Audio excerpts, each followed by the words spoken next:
Hello students, welcome to MOS classes. इस video में हम 10th क्लास मैथ एनसीईआरटी की जो नई बुक है उसके चैप्टर नंबर 5 अरिथमेटिक प्रोग्रेशंस के बेसिक्स समझेंगे। तो जैसे कि चैप्टर का नाम है अरिथमेटिक प्रोग्रेशंस, तो सबसे पहले तो आप ये याद रखिएगा कि अरिथमेटिक प्रोग्रेशंस को हम शॉर्ट में एपी कहते हैं। यहाँ से आया ये ए और यहाँ से लिया ये पी, यानी अरिथमेटिक प्रोग्रेशन को हम क्या लिखेंगे, एपी। अब इसके बाद हम इसकी डेफिनेशन पढ़ते हैं और उसके बाद कुछ एग्जांपल्स देखेंगे। एग्जांपल्स देखने के बाद आपको ये क्लियर हो जाएगा कि एपी का मतलब क्या होता है। तो पहले इसकी डेफिनेशन देख लेते हैं। An arithmetic progression is a list of numbers in which each term is obtained by adding a fixed number to the preceding term except the first term। अब इस डेफिनेशन का मतलब क्या हुआ, इसको हम एग्जाम्पल के द्वारा समझते हैं ताकि ये आपको इजीली समझ में आ जाए। देखिए यहाँ कुछ एग्जाम्पल्स हमने दिए हुए, जैसे कि 1 2 3 4 और ये जो डॉट डॉट डॉट आपको नज़र आ रहा है, इसका मतलब ये कॉन्टिन्यूएशन में ऐसे ही चलता जा रहा है। अब जैसे कि इसके बाद वाला एग्जाम्पल देखिए 100 70 40 10 फिर डॉट डॉट डॉट। अब यहाँ पर ये क्या है, ये एक पैटर्न में नंबर दिए गए हैं। कैसे, देखिए सबसे पहला टर्म क्या है, 1 में अगर 1 ऐड करो तो क्या आता है, 2 आता है। इस 2 में अगर 1 ऐड करो तो क्या आता है, 3 आता है। 3 में 1 ऐड करो तो क्या आता है, 4 आता है। यानी कि आप हर पिछले नंबर में एक फिक्स नंबर ऐड करते जा रहे हो 1, और उससे आपको अगला नंबर मिलता जा रहा है। जबकि फर्स्ट टर्म जो होता है उसमें ये रूल अप्लाई नहीं होता, जैसे कि लिखा है एक्सेप्ट द फर्स्ट टर्म। यानी कि फर्स्ट टर्म तो आपको एक दे दिया गया, तो उसमें आपने एक नंबर ऐड किया 1 तो 2 आया। अब इसमें भी 1 ऐड करेंगे 3 आएगा, इसमें भी 1 ऐड करेंगे 4 आएगा। तो ये डेफिनेशन का यही मतलब था। देखिए क्या लिखा था, an arithmetic progression is a list of numbers, ये भी लिस्ट ऑफ नंबर्स है, in which each term is obtained. हर नंबर कैसे मिलता है, by adding a fix number. जब आप एक फिक्स नंबर ऐड कर देते हो, किस में, टू द प्रीसीडिंग टर्म, पिछले टर्म में, except the first term. First term में ये रूल अप्लाई नहीं होता। उसके बाद आपको हर नंबर में हर अगला नंबर प्राप्त करने के लिए, हासिल करने के लिए आपको एक फिक्स नंबर ऐड करना होता है। बस ये आपको याद रखना है। अब जैसे कि यहाँ पर देखिए सबसे पहले 100 है, फिर इसके बाद इसमें नंबर छोटा हो गया 70, फिर क्या हो गया 40 आ गया और छोटा हो गया, फिर क्या हो गया 10 हो गया। आप देख सकते हैं यहाँ पर 30 लेस होता जा रहा है। तो यहाँ पर अगर हम कहें कि ये 100 है, जैसे फॉर एग्जांपल ये 100 है, जैसे कि इसमें हम क्या ऐड करें कि 70 आ जाए। इसमें अगर हम ऐड करें -30 तो ये क्या बन जाएगा, 100 - 30 यानी कि 70। ऐसे 70 में क्या ऐड करें कि ये 40 बन जाए, तो 70 में क्या ऐड किया, -30। 70 - 30 क्या हो जाएगा, 40। देखिए 40 आया ना। 40 में क्या ऐड करो कि 10 आ जाए, 40 में भी आप -30 ऐड करोगे तो ये भी बन जाएगा 10। यानी कि यहाँ पर बार बार आप क्या ऐड कर रहे हो, -30 ऐड कर रहे हो। यानी कि जो ऐड करने वाला नंबर होता है यहाँ पर, जिसको हम क्या कहते हैं, कॉमन डिफरेंस, जो भी हम आपको बताएंगे, तो वो नेगेटिव में भी हो सकता है। तो ये भी एक ऐसा पैटर्न है जिसमें आपको अगला नंबर कब मिल रहा है, जब आप एक फिक्स नंबर ऐड करते जा रहे हैं। ठीक है, तो ये भी एक एपी हुआ। देखिए एपी की एक ही कंडीशन होती है कि अगर इस पैटर्न में एक कॉमन डिफरेंस है, यानी कि कॉमन नंबर बार बार ऐड हो रहा है, तो उसको हम एपी कहते हैं। ऐसे यहाँ पर ये -3 है, इसके बाद ये क्या बन गया -2, फिर क्या बन गया -1, फिर क्या बन गया 0। देखिए -3 में क्या ऐड करो कि -2 आ जाए, इसको भी एक बार दिखा देते हैं हम आपको। -3 में क्या ऐड करो कि -2 आ जाए। ये माइनस का साइन नहीं आएगा, ये -3 में क्या ऐड करो कि -2 आ जाए, तो वो नंबर होगा +1। इसको सॉल्व करोगे तो आपको -2 मिल रहा है। -2 में क्या ऐड करो कि -1 आ जाए, इसमें भी आप 1 ऐड करोगे तो ये आपको मिलेगा -1। फिर -1 में क्या ऐड करो कि 0 आ जाए, -1 में भी 1 ही ऐड करते हैं जिससे कि 0 आता है। तो यहाँ पर ये कॉमन डिफरेंस क्या है, 1। अब आप कहोगे आपको पता कैसे चल रहा है कि यहाँ पर 1 ही ऐड हो रहा है, इसका तरीका भी हम आपको बताएंगे। उसके बाद आप इजीली ये पता कर सकते हैं कि ये जो पैटर्न दिया गया है इसका जो डिफरेंस है वो कॉमन है या नहीं, और ये कॉमन डिफरेंस कैसे निकाला जाता है वो भी थोड़ी देर में हम आपको सिखाएंगे। तो अभी तक हम क्या कॉमन चीज़ देख रहे हैं कि हर पिछले टर्म में हम एक कॉमन नंबर ऐड करते जा रहे हैं तो हमें अगला नंबर मिलता जा रहा है। यहाँ पर ये कॉमन नंबर क्या था, -30, यहाँ पर क्या था, +1। अब एक एग्जांपल और देख लेते हैं, 3 3 3 3, फिर ये कॉन्टिन्यूशन, यानी ये आगे चलता जा रहा है। अब यहाँ पर आप कहेंगे कि यहाँ पर तो कुछ ऐड ही नहीं हो रहा, लेकिन यहाँ पर ध्यान से देखिए 0 ऐड हो रहा है। 3 में 0 ऐड किया 3 आ गया, 3 में 0 ऐड किया 3 आ गया, 3 में 0 ऐड किया 3 आ गया, यानी कि डिफरेंस तो कॉमन है, तो ये भी एक एपी है। तो यहाँ हमने क्या सीखा कि कॉमन डिफरेंस पॉजिटिव नंबर भी हो सकता है, नेगेटिव नंबर भी हो सकता है, और कॉमन डिफरेंस 0 भी हो सकता है। अब यहाँ पर देखिए हमने क्या लिखा, this fix number is called the common difference of the AP, यानी ये जो फिक्स नंबर होता है जो हम ऐड करते जाते हैं उसे हम क्या कहते हैं, common difference of the AP. Common difference can be positive, common difference positive भी हो सकता है जैसे कि इस वाले एग्जांपल में था, और यहाँ पर इस वाले एग्जांपल में भी था। नेगेटिव भी हो सकता है जो कि हमने यहाँ पर देखा था इस एग्जांपल में, -30 -30 और कॉमन डिफरेंस 0 भी हो सकता है जो हमने इस एग्जांपल में देखा।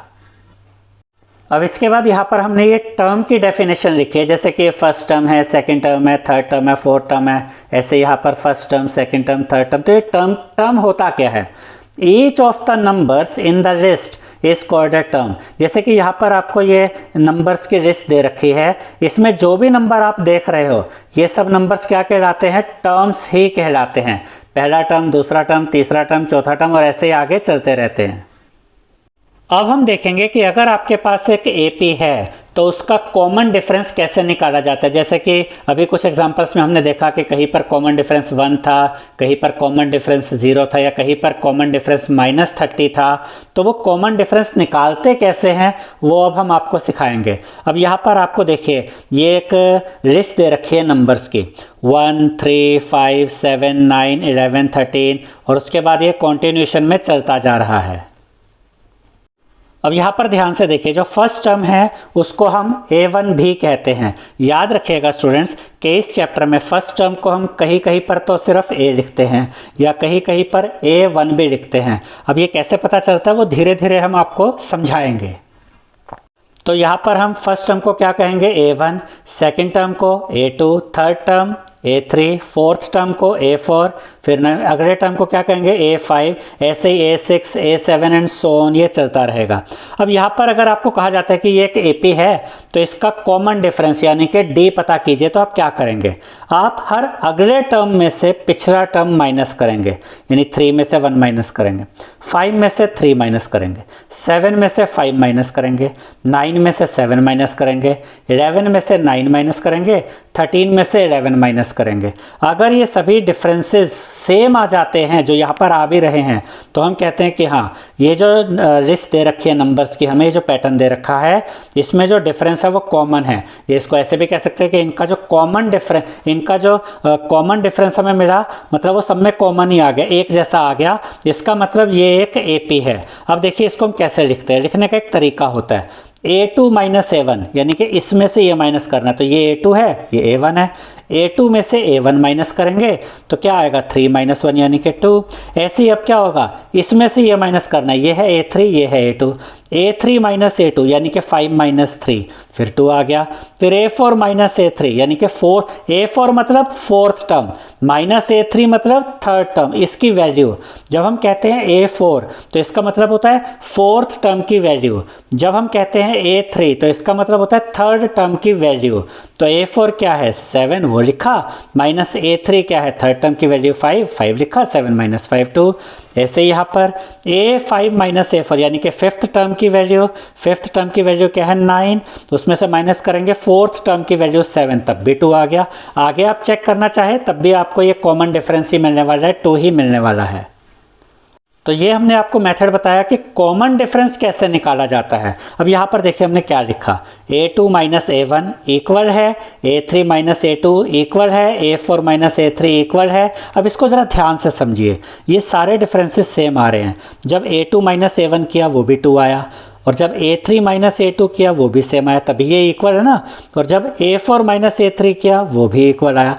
अब ये इसका क्या मतलब है, यहाँ पर देखिए AN मतलब होता है nth टर्म की वैल्यू, ये कोई भी टर्म हो सकता है, 5वां टर्म भी हो सकता है, 10वां भी हो सकता है, 20वां भी हो सकता है। जब हम इस चैप्टर में आगे बढ़ेंगे, इस वीडियो में जब हम आगे बढ़ेंगे तो ये जो कंसेप्ट है an का, ये और ज़्यादा आपको क्लियर होता जाएगा। यहाँ हमने क्या लिखा, an माइनस an-1।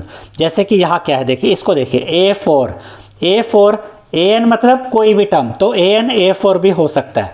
उसमें से हमने क्या माइनस किया, a3, यानी कि इससे पिछला टर्म। जब हम a4 के बाद माइनस करके a3 लिख रहे हैं, यानी कि इससे पिछला टर्म, तो ये अगर an है तो इससे पिछला टर्म क्या होगा, n में से एक नंबर माइनस कर देंगे। जैसे 4 में से 1 माइनस किया 3 आया ना, तो an माइनस 1 का मतलब है कि अगले टर्म में से माइनस करो पिछला टर्म, तो आपको डिफरेंस यानी कॉमन डिफरेंस मिल जाता है, जो कि इन सब में सेम था, जिसको हम d से डिनोट करते हैं। तो इस लाइन को लिखने का मतलब ये था कि आपको ये समझाया जा सके कि जब हम अगले टर्म में से पिछला टर्म माइनस करते हैं तो उसको हम इस तरीके से भी लिख सकते हैं, an माइनस 1 अगला टर्म माइनस पिछला टर्म, और इन सब में एक ही डिफरेंस आता जा रहा है, जिसको हम क्या कहेंगे, कॉमन डिफरेंस यानी कि d। हालांकि आपको मेन चीज़ तो ये सीखनी थी, ये तो इजी आपको समझ आ गई होगी, ये आपके बेसिक्स को कुछ क्लियर करने के लिए यहाँ पर हमने लिखा था। अब हम यहाँ पर देखेंगे general form of N AP, यानी एपी की जनरल फॉर्म क्या होती है। तो एपी को हम इस तरीके से भी लिखते हैं, a plus D, a plus 2d, a plus 3d, और फिर कॉन्टिन्यूशन।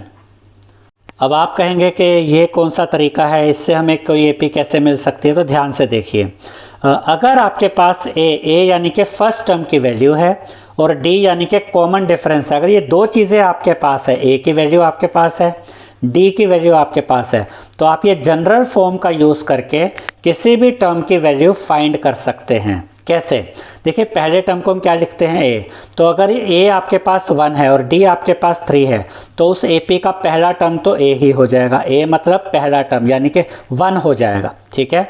अगला टर्म कैसे निकलेगा, a प्लस d, यानी 1 प्लस 3 करेंगे तो क्या आ जाएगा, 4 आ जाएगा। उससे अगला टर्म कैसे निकलेगा, a plus 2d। a plus 2d का क्या मतलब है, a की जगह आप क्या लिखेंगे, 1 प्लस 2d मतलब 2 इंटू डी की वैल्यू यानी कि 3, तो क्या आएगा 1 प्लस 6 यानी कि 7। तो देखिए यहाँ 7 आया ना।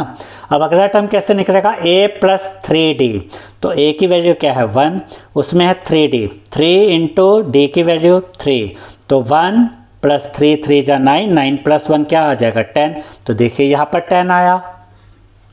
तो अगर आपके पास a की वैल्यू गिवन है, d की वैल्यू गिवन है, तो आप ये जनरल फॉर्म का यूज़ करके कोई भी वैल्यू, किसी भी टर्म की वैल्यू फाइंड कर सकते हैं। यहाँ पर आपको कुछ चीज़ों का ध्यान रखना है, जो फर्स्ट टर्म है उसमें d है ही नहीं, इतना याद रखिएगा।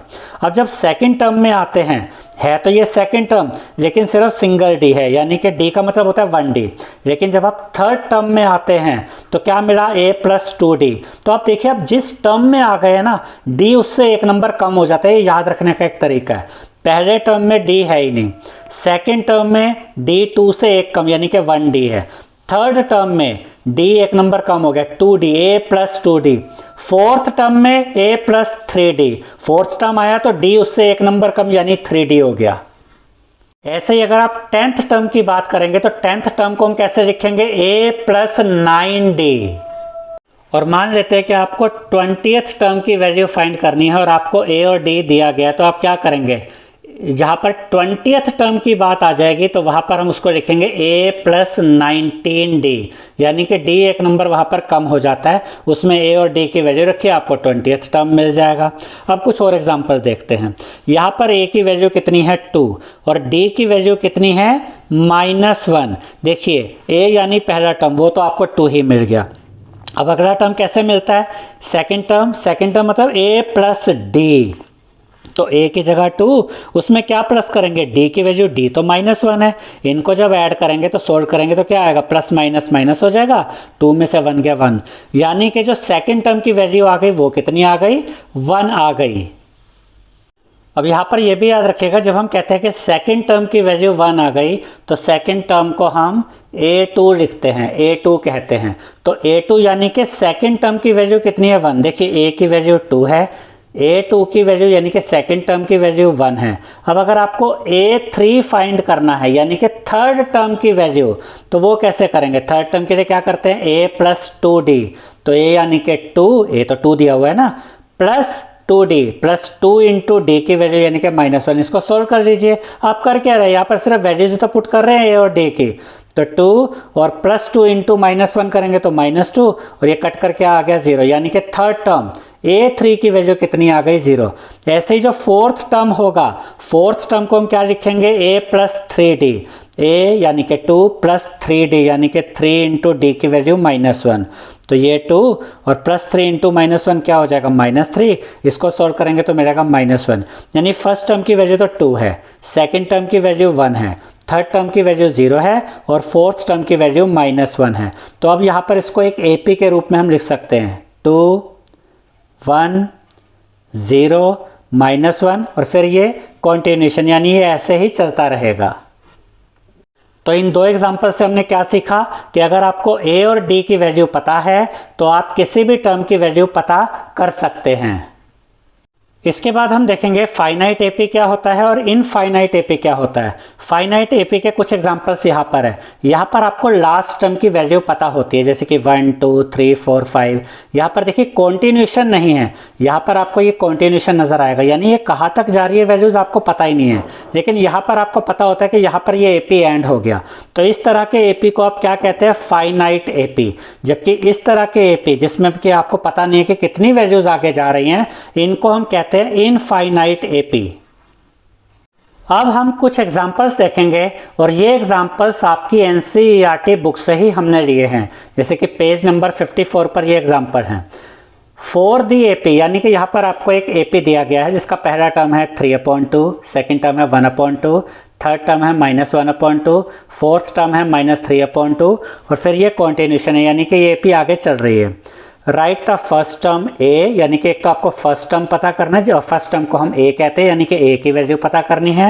And the common difference D, और आपको D की वैल्यू यानी कि कॉमन डिफरेंस भी बताना है। तो एक तो A पता करना है और एक D पता करना है। तो A तो यहाँ पर इजी है, पहला टर्म क्या है? 3/2, तो A की वैल्यू मिल गई 3/2, यानी एक आंसर तो एक सोल्यूशन तो हमें मिल गया। अब इसके बाद हमें D पता करना है। D आप कैसे पता करेंगे? आप A2 माइनस A1 लिखेंगे। देखिए आप A2 में से A1 माइनस कीजिए, यानी कि एक चीज़ तो कंफर्म है कि ये AP है, तो आपको सारे डिफरेंसेस निकालने की ज़रूरत नहीं है। या तो आप इसमें से ये माइनस कीजिए, यानी A2 माइनस A1, या इसमें से ये माइनस कीजिए A3 माइनस A2, या इसमें से ये माइनस कीजिए A4 माइनस A3। तो आप किसी भी दो नंबर को उठा लीजिए, बस वो कंसेक्यूटिव नंबर्स होने चाहिए, ये और इससे अगला, या ये और इससे अगला, या ये और इससे अगला। तो यहाँ हमने क्या किया? A2 माइनस A1 लिया, A2 यानी सेकेंड टर्म की वैल्यू, ये वाली वैल्यू, उसमें से माइनस करेंगे फर्स्ट टर्म की वैल्यू A1 की वैल्यू, तो 1/2 यहाँ लिखा, उसमें से माइनस करेंगे A1 यानी कि 3/2। अब देखिए यहाँ पर हम कॉमन डिफरेंस निकाल रहे हैं, D निकाल रहे हैं। अब यहाँ पर हम एलसीएम लेते हैं, 2 और 2 का एलसीएम 2 ही आ गया। 2 को 2 से डिवाइड किया, मिला 1, 1 को इंटू किया ऊपर वाले न्यूमरेटर 1 से, तो मिलेगा 1, तो यहाँ लिखा 1, माइनस का साइन। 2 को 2 से डिवाइड किया 1, 1 इंटू 3 किया 3 आ गया, 1 में से माइनस करेंगे 3 तो आपको मिलेगा -2 अपॉन में 2 है, 2 से 2 कट जाएगा, 2 1 जा 2, 2 1 जा 2, आपको D कितना मिल गया? -1। देखिए यहाँ पर आपका कॉमन डिफरेंस आ गया है -1, और पहले टर्म की वैल्यू यानी A की वैल्यू कितनी है? 3/2। अब अगर आप कहते हैं कि नहीं मुझे A2 माइनस A1 नहीं करना, मुझे तो A4 माइनस A3 करना है, तो -3/2 लिखिए, फिर माइनस का साइन आएगा, फिर ब्रैकेट में ये वाली वैल्यू -1/2 लिखेंगे, यानी इसमें से इसको माइनस करेंगे तब भी आपका डिफरेंस तो इतना ही आने वाला है। और ऐसा इसलिए होगा क्योंकि ऑलरेडी हमें ये कहा गया है कि ये एक AP है, तो अगर ये AP है तो आप कहीं पे भी डिफरेंस निकाल कर देख लीजिए, आपका डिफरेंस कॉमन ही आने वाला है।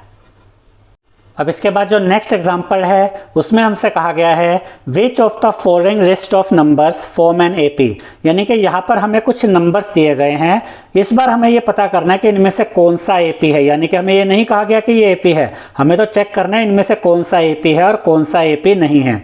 If they form an AP, और अगर इनमें से कोई एपी बनता है, write the next two terms, यानी आपने चेक किया पहले, तो चेक करने के बाद पता चला कि हाँ यहाँ पर एपी बन रहा है। अगर एपी बन रहा है तो फिर अगले दो नंबर्स भी आपको यहाँ पता करने हैं। जैसे 22 तक पता है तो अगले दो नंबर्स और पता कीजिए, लेकिन उससे पहले चेक करना पड़ेगा ये एपी है भी या नहीं। अगर ये एपी नहीं हुआ तो हम अगले दो नंबर पता नहीं करेंगे। तो फर्स्ट पार्ट में हमें ये नंबर्स दिए गए हैं 4, 10, 16, 22, फिर कॉन्टिन्यूशन है। पहले तो चेक करते हैं ये एपी है या नहीं। तो एपी है या नहीं ये चेक करने के लिए हमें यहाँ पर डिफरेंस पता करना पड़ेगा कि कॉमन डिफरेंस आ रहा है कि नहीं। यानी हम इसमें से ये माइनस करेंगे, फिर इसमें से ये माइनस करेंगे, फिर इसमें से ये माइनस करेंगे और उनके आंसर चेक करेंगे। तो देखिए 4, 10, 16, 22, फिर कॉन्टिन्यूशन। सबसे पहले हमने क्या लिखा, A2 माइनस A1 यानी कि सेकेंड टर्म की वैल्यू माइनस फर्स्ट टर्म की वैल्यू 10 माइनस 4 यानी कि 6। फिर लिखा A3 minus A2 third term की वैल्यू माइनस सेकेंड टर्म की वैल्यू 16 माइनस 10 यानी कि 6। फिर हमने लिखा A4 माइनस A3, तो A4 यानी फोर्थ टर्म की वैल्यू माइनस थर्ड टर्म की वैल्यू यानी कि 16। ये भी कितना आ गया, 6 ही आ गया। तो यहाँ पर डिफरेंस कॉमन आ रहा है, यानी कि कॉमन डिफरेंस है। और अगर कॉमन डिफरेंस आ गया तो इसका मतलब ये जो लिस्ट ऑफ नंबर्स हमारे पास दिया गया ये एक AP है, क्योंकि इनका डिफरेंस कॉमन है, तो ये एक AP है। तो यहाँ पर हम लिखेंगे the difference between the successive terms are same. Successive terms का क्या मतलब होता है, एक के बाद एक जो टर्म आ रहे हैं इनका जो डिफरेंस है, इन दोनों का डिफरेंस, इन दोनों का डिफरेंस, इन दोनों का डिफरेंस, वो हर बार सेम आ रहा है, hence it is an AP। तो ये जो हमें नंबर्स दिए गए हैं ये AP बनाते हैं। और यहाँ पर जो D है यानी कि कॉमन डिफरेंस है वो कितना है, 6 है। अब अगर हमें अगले दो नंबर पता करने हैं तो कैसे पता करेंगे, याद रखिएगा स्टूडेंट्स, अगर ये AP है और आपके पास कॉमन डिफरेंस है तो आप इस टर्म में ये कॉमन डिफरेंस ऐड कर दीजिए, अगला नंबर मिल जाएगा। उसमें 6 ऐड कर दीजिए, अगला नंबर मिल जाएगा। यही यहाँ पर हमने किया। लास्ट टर्म क्या है 22, उसमें 6 ऐड किया, आपको अगला नंबर मिल गया 28। अब 28 में 6 ऐड किया, आपको अगला नंबर मिल गया 34। हमने स्टार्टिंग में इस बात को समझ लिया था कि जो AP होता है तो उसमें आप किसी भी टर्म में अगर आप जो कॉमन डिफरेंस है वो ऐड कर देते हैं तो अगला नंबर आपको मिल जाता है उस AP का। तो 22 में 6 ऐड किया, अगला नंबर 28, 28 में 6 ऐड किया, अगला नंबर 34। तो इस AP के अगले दो नंबर्स जो है, अगले दो टर्म्स जो हैं वो होंगे 28 और 34। अब ये सेकंड पार्ट देखिए, 1, -1, -3, -5 कॉन्टिन्यूशन। पहले तो चेक करेंगे ये AP बन भी रहा है कि नहीं। तो A2 माइनस A1 यानी सेकंड टर्म की वैल्यू माइनस करेंगे फर्स्ट टर्म की वैल्यू। सेकंड टर्म की वैल्यू क्या है, -1, उसमें से माइनस किया ये वाला 1, माइनस माइनस ऐड होकर माइनस का ही साइन आता है, लेकिन ये ऐड हो जाते हैं तो -2 बन जाएगा। यानी कि अभी तक तो डिफरेंस आ रहा है -2। अब A3 माइनस A2 यानी कि ये माइनस ये, तो -3 में से माइनस करेंगे ये -1, तो ये ब्रैकेट में आएगा, ठीक है। माइनस माइनस मल्टीप्लाई होकर प्लस हो जाएगा, फिर -3 + 1 सोल्व करके क्या आएगा -2। देखिए अभी तक तो डिफरेंस कॉमन ही आ रहा है। अब इसके बाद A4 माइनस A3 यानी फोर्थ टर्म की वैल्यू -5, उसमें से माइनस करेंगे थर्ड टर्म की वैल्यू यानी कि -3, तो ये ब्रैकेट में आएगा। माइनस माइनस मल्टीप्लाई होकर प्लस हो जाएगा, इनको सोल्व करेंगे तो -2 आ जाएगा। तो देखिए कॉमन डिफरेंस आ रहा है, बार बार -2 -2 आ रहा है। इसका मतलब ये जो नंबर्स हमें दिए गए हैं, ये जो पैटर्न हमें दिया गया है ये AP बना रहा है। तो यहाँ पर हम लिखेंगे the difference between the successive terms are same, यानी सक्सेसिव टर्म्स के जो डिफरेंसेज हैं वो सारे, यानी कि this minus this, this minus this, this minus this, ये सारे क्या आ रहे हैं, सेम आ रहे हैं। Hence it is an AP। तो ये एक AP बन रहा है। और यहाँ पर कॉमन डिफरेंस कितना मिल रहा है हमें, बार बार -2। अब ठीक है, -2 हमें कॉमन डिफरेंस मिल गया। अब हमें अगले दो टर्म्स पता करने हैं। लास्ट टर्म क्या था, -5, इसमें आप क्या ऐड करेंगे, -5 में ऐड करेंगे ये कॉमन डिफरेंस यानी कि -2। -5 लास्ट टर्म था, उसमें ऐड किया common difference -2, plus minus multiply होकर माइनस, माइनस माइनस ऐड हो जाएंगे, साइन माइनस का आएगा यानी कि -7। तो अगला टर्म हमें क्या मिल गया, -7। अब इसी AP का इससे अगला टर्म देखते हैं, ये वाला टर्म लिखा, उसमें भी ऐड कर दीजिए कॉमन डिफरेंस यानी कि -2, प्लस माइनस माइनस हो जाएगा, माइनस माइनस ऐड हो जाएंगे, साइन माइनस का आएगा, इनको सोल्व करके आया -9। तो यहाँ पर जो था -1, -3, -5, इसमें अगले दो टर्म्स क्या आएंगे, अगला टर्म आएगा -7 और उससे अगला टर्म आएगा -9। तो यहाँ पर आपको क्या याद रखना है, क्या चल रहा है कि अगर आपके पास कॉमन डिफरेंस है और आपको अगला टर्म पता करना है तो उस पिछले टर्म में कॉमन डिफरेंस ऐड कर दीजिए, आपको अगला टर्म मिलता जाएगा उस AP का। थर्ड पार्ट में हमें ये एग्जांपल दिया गया है -2 2 -2 2 -2 कंटिन्यूशन। तो हमें चेक करना है कि कॉमन डिफरेंस है कि नहीं। तो A2 - A1, तो A2 की वैल्यू रखी 2, माइनस का साइन, ये माइनस का साइन, फिर A1 की जगह A1 की value -2, minus minus add multiply होकर प्लस का साइन आ जाएगा, 2 + 2 यानी कि ये 4 हो जाएगा। तो अभी तक तो डिफरेंस 4 है। अब A3 - A2 करते हैं, थर्ड टर्म की वैल्यू -2, उसमें से माइनस करेंगे ये वाली वैल्यू A2 की वैल्यू यानी कि 2, -2 ऐड करके क्या आएगा -4। क्या ये वैल्यू सेम है? नहीं, ये पॉजिटिव 4 है, ये -4 है, यानी कि कॉमन डिफरेंस नहीं आ रहा। तो अगले टर्म्स को हमें माइनस करके चेक करने की ज़रूरत नहीं, हम सीधा सीधा क्या लिखेंगे, A2 - A1 is not equal to A3 - A2, यानी कि इसका जो आंसर आया और इसका जो आंसर आया वो आपस में इक्वल नहीं है। Therefore the given list of numbers does not form an AP, यानी कि जो नंबर्स हमें दिए गए हैं ये AP अरिथमेटिक प्रोग्रेशन नहीं बनाते हैं। जब AP बनता ही नहीं है तो हमें अगले टर्म्स निकालने की ज़रूरत भी नहीं है। अब ये फोर्थ एग्जांपल देखते हैं, 1 1 1 2 2 2 3 3 3, फिर कॉन्टिन्यूशन। बस एक ही चीज़ चेक करनी है कि कॉमन डिफरेंस है कि नहीं। A2 - A1 यानी कि सेकेंड टर्म की वैल्यू 1, माइनस करेंगे फर्स्ट टर्म की वैल्यू 1 यानी कि 1 - 1 0। अब A3 - A2, थर्ड टर्म की वैल्यू 1, माइनस करेंगे सेकेंड टर्म की वैल्यू 1 यानी कि 0। अभी तक तो सेम है, आगे बढ़ते हैं। A4 - A3, फोर्थ टर्म की वैल्यू 2, माइनस करेंगे थर्ड टर्म की वैल्यू यानी कि 1, ये थर्ड टर्म है ना 1, 2 - 1 1। अब देखिए डिफरेंस सेम नहीं है, यहाँ तो डिफरेंस 0 थे, यहाँ डिफरेंस 1 आ गया। अब आगे बढ़ने की हमें ज़रूरत नहीं है, ये AP नहीं बन रहा है। तो हम लिखेंगे कि A2 - A1 तो इक्वल आ गया था A3 - A2 के, ये दोनों तो इक्वल आ गए थे, लेकिन इनका आंसर इक्वल नहीं आया A4 - A3 की, क्योंकि ये डिफरेंट हो गया था आंसर। इसका मतलब यहाँ पे डिफरेंस कॉमन नहीं आ रहा है, तो ये AP नहीं है। तो हम लिखेंगे therefore the given list of numbers does not form an AP, क्योंकि ये डिफरेंस कॉमन नहीं है, इसका मतलब ये नंबर्स जो हमें दिए गए हैं ये AP नहीं बना रहे हैं। अब हम एक बहुत ही इंपॉर्टेंट चीज़ देखने जा रहे हैं, nth term of an AP, यानी कि अगर आपको कोई AP दिया गया है और उसमें आपको nth टर्म की वैल्यू फाइंड करनी है। अब nth टर्म क्या होता है? nth टर्म मतलब ये कोई भी टर्म हो सकता है, पहला टर्म, दूसरा term, 5th term, 10th term, 200th term, 50th term, किसी भी टर्म की वैल्यू आप कैसे फाइंड करेंगे ये अब हम देखेंगे। द nth टर्म, जिसको हम an भी कहते हैं, nth टर्म कहिए या an कहिए, बात एक ही है, of the AP with first term A and common difference D is given by an is equal to A plus n minus 1 into D। यहाँ पर फर्स्ट टर्म होता है A, कॉमन डिफरेंस होता है D, और लास्ट टर्म वाला भी question exercise में आएगा। जब हम ये चैप्टर के क्वेश्चंस को सॉल्व करेंगे, लास्ट टर्म को हम डिनोट करते हैं L से। ये सारी चीज़ें अभी हम आपको क्लियर करेंगे।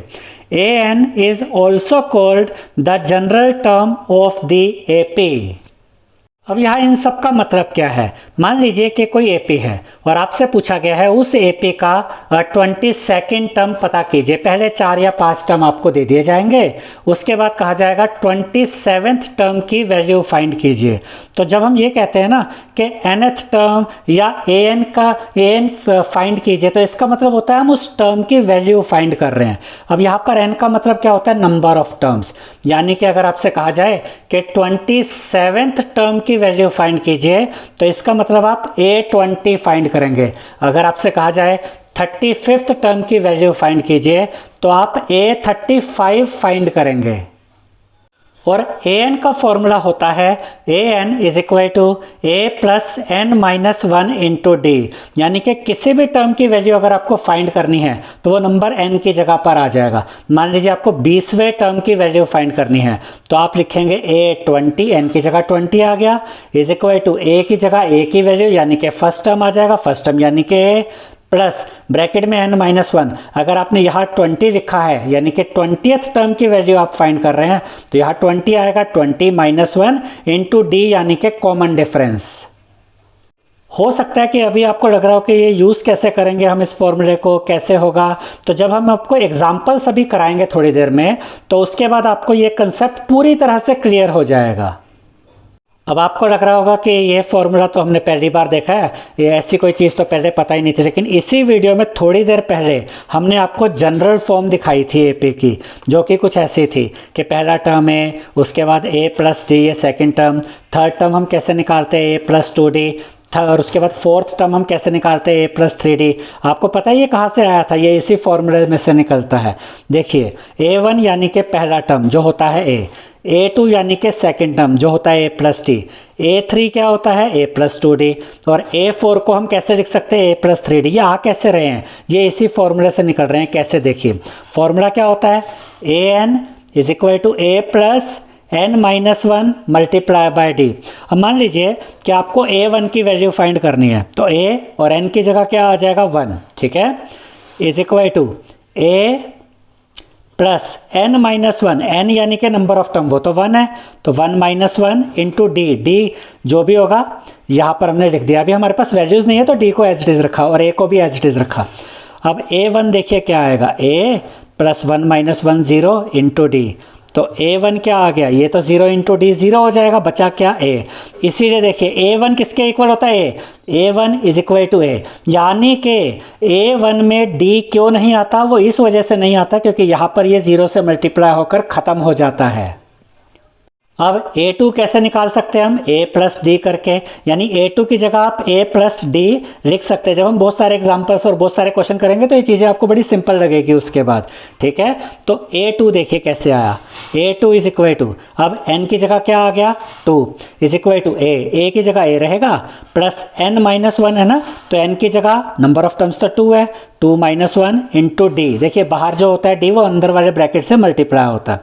तो a2 क्या रहेगा, a 2 minus 1 1 1 into D, D a2 क्या होता है a प्लस टी, देखिए a2 क्या होता है a प्लस टी। तो ये जो जनरल फॉर्म आपकी बनी थी जो हमने इस तरीके से लिखी थी वो इसी फॉर्मूले की वजह से इस तरीके से निकल रही है। तभी हमने आपको कहा था कि जब आप a2 यानी सेकंड टर्म निकालते हैं तो उसमें d की वैल्यू एक नंबर कम हो जाती है, 2 से एक नंबर कम, और जब a3 यानी थर्ड टर्म की वैल्यू निकालते हैं तो यहाँ d की वैल्यू एक नंबर कम हो जाती है। वो एक नंबर कम क्यों हो रही है, क्योंकि यहाँ n माइनस 1 लिखा होता है, यानी number of terms minus 1 into D.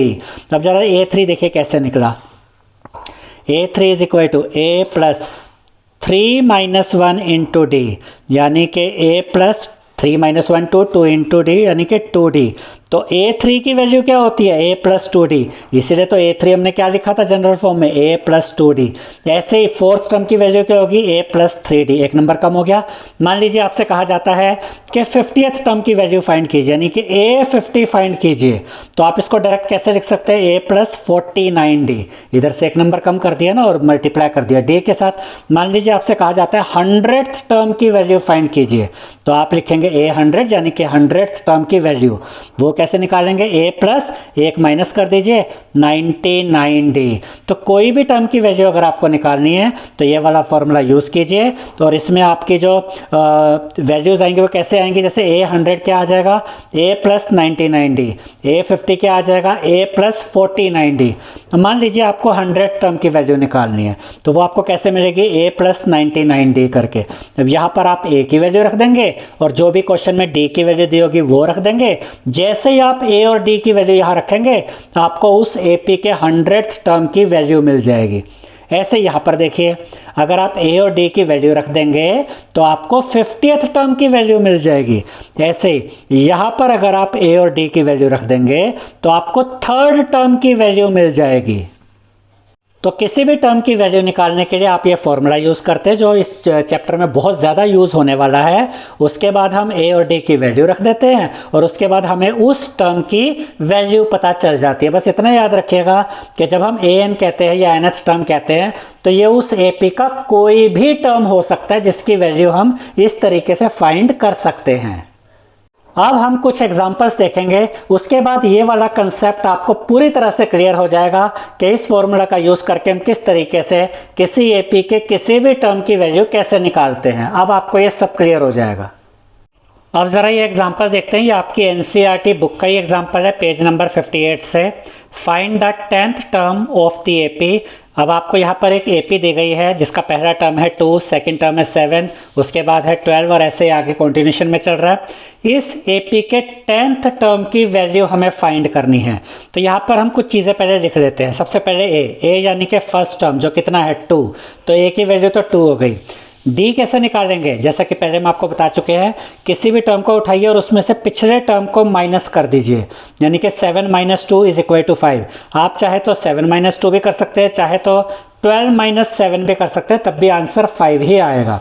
ठीक है, उसके बाद हम लिखेंगे एन यानी कि नंबर ऑफ टर्म्स। देखिए यहाँ पर हमें बताया गया कि हमें 10th टर्म की वैल्यू फाइंड करनी है, तो एन यानी नंबर ऑफ टर्म कितना होगा, 10 होगा।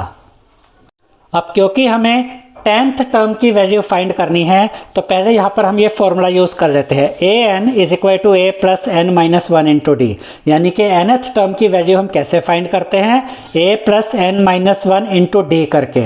अब यहाँ पर n कितना है, 10, तो n की जगह 10 आ जाएगा। जब हमने यहाँ पर लिखा a10, तो इसका मतलब हम 10th टर्म की वैल्यू निकाल रहे हैं, = अब यहाँ और कुछ खास नहीं कर रहे, बस हम इनकी वैल्यूज़ रख रहे हैं। n की वैल्यू रख दी, a की वैल्यू रखेंगे, फिर n की वैल्यू रखेंगे, फिर d की वैल्यू रखेंगे। a की जगह 2 रखेंगे क्योंकि ये वैल्यू 2 है, प्लस का साइन, ब्रैकेट ओपन, n की जगह number of terms 10 -1 as it is, और इनटू ये d कितना था, d था 5, तो वो यहाँ पर हमने लिख दिया। अब यहाँ पर अगर आप ज़रा सा ध्यान से देखें तो ये 10th टर्म की वैल्यू कैसे निकल रही है, a10 = a + 9d, यही तो बन गया यहाँ पर। देखिए a10 = a की जगह 2 है, प्लस 10 - 1 कितना होता है, 9, देखिए यहाँ भी 9, और इनटू d की वैल्यू 5 है, तो यानी a10 की जो वैल्यू होती है ना, a + 9d, वो यहाँ फॉर्मूले में इस तरीके से निकल कर आती है। अब ये a10 यहाँ पर = 2 एज इट इज, प्लस का साइन, 10 - 1 कितना हो जाएगा, 9, इनटू d की वैल्यू कितनी है, 5। अब हम तो 10th टर्म की वैल्यू फाइंड कर रहे हैं, तो a10 = 2 + 9 × 5 = 45, इन दोनों को ऐड कर दीजिए, मिलेगा 47। तो a10 आपको क्या मिल गया, 47, यानी कि ये जो AP हमें दिया गया था स्टूडेंट्स, इसके 10th टर्म की वैल्यू हमें 47 मिल गई है। अब इसी क्वेश्चन को करने का एक शॉर्टकट मेथड भी होता है, हम वो भी यहाँ पर आपको लिख कर दिखा देते हैं। आपके स्कूल में जो भी मेथड कराया जाए आप उसको यूज़ कर सकते हैं। जैसे कि आपको a10 की वैल्यू फाइंड करनी है, तो आप a10 को डायरेक्ट a + 9d भी लिख सकते हैं, ठीक है। और ये आया कहाँ से, ये आया इसी फॉर्मूले से, ठीक है। तो a10 को हमने क्या लिखा, a + 9d, फिर इनकी वैल्यू रख दीजिए, a की जगह 2 + 9 × 5, a10 = 2 + 9 × 5 = 45, a10 = 47। तो अब आपके सामने ये दोनों मेथड्स हैं, ये थोड़ा सा शॉर्ट रहता है, ऐसे भी लिख सकते हैं और इस तरीके से भी आप इसको लिख सकते हैं। अब इसके बाद वाला एग्जांपल है which term of the AP, और ये एपी हमें दिया गया है 21, 18, 15 और ये कॉन्टिन्यूशन में है, इज़ -81। तो ये क्वेश्चन तो ये हुआ कि आपको जो ये एपी दिया गया है जिसके 3 टर्म्स तो आपको दिए गए हैं, आपको बताना है कि इस एपी में आगे चल के वो कौन सा टर्म आएगा जहाँ पर इसकी वैल्यू -81 हो जाएगी। यानी कि यहाँ पर हमें n फाइंड करना है, नंबर ऑफ टर्म्स। हो सकता है वो 10th टर्म हो जिसकी वैल्यू -81 हो, या हो सकता है वो 15 हो नंबर ऑफ टर्म्स जिसकी की वैल्यू -81 आए। तो हमें चेक करना है कि इस एपी में वो कौन सा टर्म है जिसकी वैल्यू -81 है।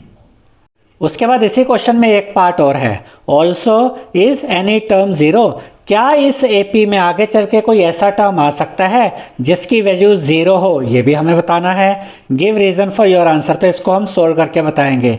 ये एक बहुत ही बढ़िया एग्जाम्पल है, इस तरह के क्वेश्चन आपके एग्जाम में आ सकते हैं, तो इसको अच्छे से समझिएगा। तो इस एपी में a यानी कि फर्स्ट टर्म की वैल्यू क्या है, 21, तो a हो गया 21। d कैसे निकालेंगे, 18 में से 21 माइनस कीजिए तो आपको मिलता है -3, तो कॉमन डिफरेंस आ गया -3। और an की वैल्यू है -81। देखिए यहाँ में कहा गया कि हमें वो टर्म ढूंढना है जिसकी वैल्यू -81 है। अब जो भी वो टर्म हो, मैंने आपको पहले भी बताया था कि जब हम an लिखते हैं तो इसका मतलब nth टर्म, वो कोई भी टर्म हो सकता है, और उस टर्म की वैल्यू क्या होनी चाहिए, -81। और ये जो n है, ये n हमें फाइंड करना है। अब ए एन का फॉर्मूला क्या होता है, A N is equal to होता है A plus N minus one into D. ठीक है, अब ध्यान से देखिए कि ए एन हमें -81 दिया गया है, तो ए एन की जगह हम इसकी वैल्यू रखते हैं -81 इज इक्वल टू ए की जगह ए की वैल्यू 21 प्लस का साइन ब्रैकेट में n-1 क्योंकि n तो हमें निकालना है, इनटू में d है, d यानी कॉमन डिफरेंस -3। अब देखिए स्टूडेंट्स, ये -81 अपनी जगह पे, ये पॉजिटिव 21 है, ये इधर आके -21 हो जाएगा इज इक्वल टू -3 को मल्टीप्लाई कीजिए n के साथ तो आपको मिलता है -3n, फिर इसी -3 को मल्टीप्लाई कीजिए -1 के साथ तो माइनस माइनस मल्टीप्लाई होकर प्लस, और 3 1 जा 3 तो ये मिल गया +3। ठीक है, अब ये माइनस माइनस है, दोनों ऐड हो जाएंगे, इनको ऐड करेंगे तो आपको मिलेगा -102, इनको ऐड करके तो -102 आ गया। ये पॉजिटिव 3 को हम इस साइड रहे तो ये भी -3 हो गया इज इक्वल टू ये -3n अपनी जगह पर है, माइनस माइनस ऐड हो जाएंगे, ये बन जाएगा -105 इज इक्वल टू -3n, वो यहाँ पर आ गया। अब देखिए इधर भी माइनस, इधर भी माइनस, माइनस से माइनस कट जाएगा। अब हमें तो n की वैल्यू फाइंड करनी है, n को यहीं पे रखेंगे इज इक्वल टू 105 अपनी जगह पे। अब ये पॉजिटिव हो गया, 3n के साथ मल्टीप्लाई में इधर आके डिवाइड में आ जाएगा। ठीक है, 105 को 3 से डिवाइड कीजिए, दोनों 3 की टेबल में आते हैं, 3 1 जा 3, यहाँ देखिए 3 3 जा 9, बचा 1, 1 and 5 15, 3 5 जा 15, तो n की वैल्यू क्या आ गई 35। तो यहाँ पर हम लिखेंगे n की वैल्यू कितनी है 35, यानी कि ये जो AP हमें दिया गया था स्टूडेंट्स, इसमें 35th टर्म जो होगा उसकी वैल्यू कितनी आएगी -81 आएगी। तो एक आंसर तो हमें मिल गया है। अब दूसरा पार्ट इस क्वेश्चन में ये कहता है कि क्या इस AP का कोई ऐसा टर्म है जिसकी वैल्यू 0 हो, जैसा कि यहाँ पर लिखा हुआ था ऑल्सो इज एनी टर्म 0, क्या कोई ऐसा टर्म है जिसकी वैल्यू 0 होगी इस AP में। तो इसका मतलब जो nth टर्म की वैल्यू हम यहाँ पर लेंगे वो 0 लेंगे, तो an इज इक्वल टू 0, यानी कि कोई एक ऐसा टर्म हो सकता है जिसकी वैल्यू 0 हो, तो ये n हम यहाँ से फाइंड करेंगे। an का फॉर्मूला क्या होता है, a plus n-1 into D is equal to 0 as it is, a की जगह a की वैल्यू 21 प्लस का साइन n-1 इंटू डी यानी कॉमन डिफरेंस -3 वो मल्टीप्लाई में इज इक्वल टू 0। अब देखिए स्टूडेंट्स बड़े ध्यान से समझिएगा, ये 21 इधर आके -21 हो जाएगा। अब -3 को n से मल्टीप्लाई किया -3n, -3 को -1 से मल्टीप्लाई किया तो +3 इज इक्वल टू ये इधर आके -21 हो गया। अब -3n को तो यहीं पे रखिए, n तो फाइंड करना है, इज इक्वल टू -21 अपनी जगह पे, +3 इधर आके -3 हो गया, -3n is equal to minus minus add होकर -24, दोनों साइड में माइनस है, माइनस से माइनस काट दीजिए, अब ये पॉजिटिव बन गए, तो n को इधर रखिए इज इक्वल टू 24 अपनी जगह पे, 3 मल्टीप्लाई में था, इधर आके डिवाइड में आ गया। अब 24 को 3 से डिवाइड कीजिए, 3 1 जा 3, 3 8 जा 24, n की वैल्यू कितनी आ गई 8। देखिए अगर यहाँ पर n की वैल्यू कोई ऐसा नंबर आ जाता है जैसे कि 1 2 3 4 5 नेचुरल नंबर्स में, तब तो हम कहते हैं कि हाँ इस AP में जो 8th टर्म होगा उसकी वैल्यू 0 होगी। लेकिन अगर यहाँ वैल्यू कुछ ऐसी आ जाती है 5/7 या 3.7, यानी कि वो नेचुरल नंबर में नहीं आती, तब हम कहते हैं कि नहीं ऐसा कोई टर्म नहीं होगा जिसकी वैल्यू 0 हो। लेकिन यहाँ पर हमें मिला है n इज इक्वल टू 8 और 8th टर्म की वैल्यू 0 हो सकती है, तो यहाँ पर हम लिखेंगे सो दी 8th टर्म इज 0, यानी ये जो AP हमें इस एग्जाम्पल में दिया गया था उसके 8th टर्म की वैल्यू 0 होगी। अब एक और एग्जाम्पल देखते हैं। ये सारे एग्जाम्पल हम आपको इसलिए सिखा रहे हैं स्टूडेंट्स कि जब आप एक्सरसाइज सोल्व करने के लिए जब आप रेडी होंगे तो उस टाइम पर आपको लगभग हर क्वेश्चन पहले से ही आता होगा कि इस तरह का क्वेश्चन तो हम एग्जाम्पल में देख चुके हैं बेसिक वीडियो में, तो हमें तो इसका तरीका आता है। तो हर तरह का मैं यहाँ पर एग्जाम्पल आपके सामने रख रहा हूँ ताकि एक्सरसाइज में कोई भी क्वेश्चन आ जाए, एग्जाम में किसी भी तरह का क्वेश्चन आ जाए तो आप उसको ईजिली सोल्व कर सकें। तो ये एग्जाम्पल क्या कहता है, determine the AP whose 3rd term is 5 and the 7th term is 9, यानी कि हमें एक ऐसी AP बनानी है जिसमें 3rd टर्म की वैल्यू तो हो 5 और 7th टर्म की वैल्यू कितनी होनी चाहिए 9। इस तरह की AP हमें क्रिएट करनी है, बनानी है।